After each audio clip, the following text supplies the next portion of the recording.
Somewhere over the rainbow way up high there a land that I heard once their lullaby. את יודעת מה את הילדה הכי נפלאה בעולם.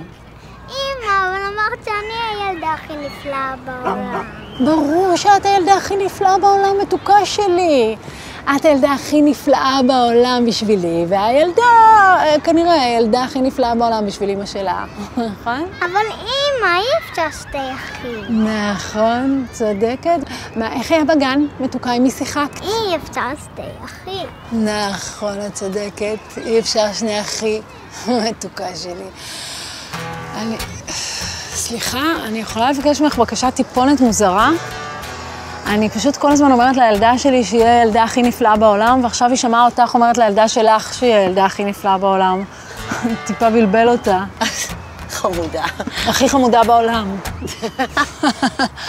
בקיצור, אז את יכולה בבקשה להגיד לה שהיא הילדה הכי נפלאה בעולם בנדנדה שלה, או לגיל שלה, או משהו?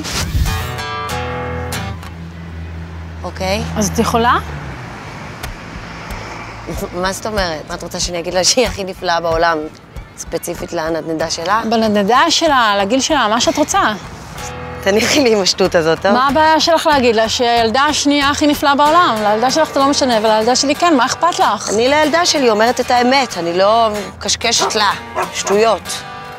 הנה כלב כמו בילי שלנו. זוכרת את בילי שלנו? בילי בשמיים עכשיו בגן עדן, נכון? ובלילה כשאת חולמת, הוא מלקק לך את החלומות שיהיו נפלאים ומתוקים, כמוך.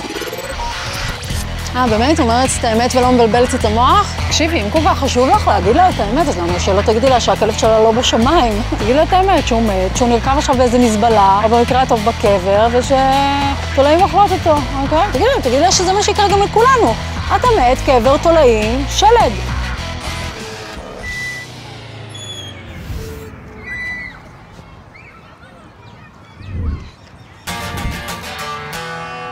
אמא, את יודעת שאת לא האמא הכי טובה בעולם?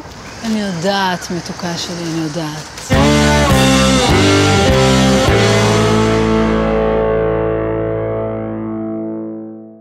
אוף, איזה יום מחורבן. גם לא הילדה הכי נפלאה בעולם וגם תולעים.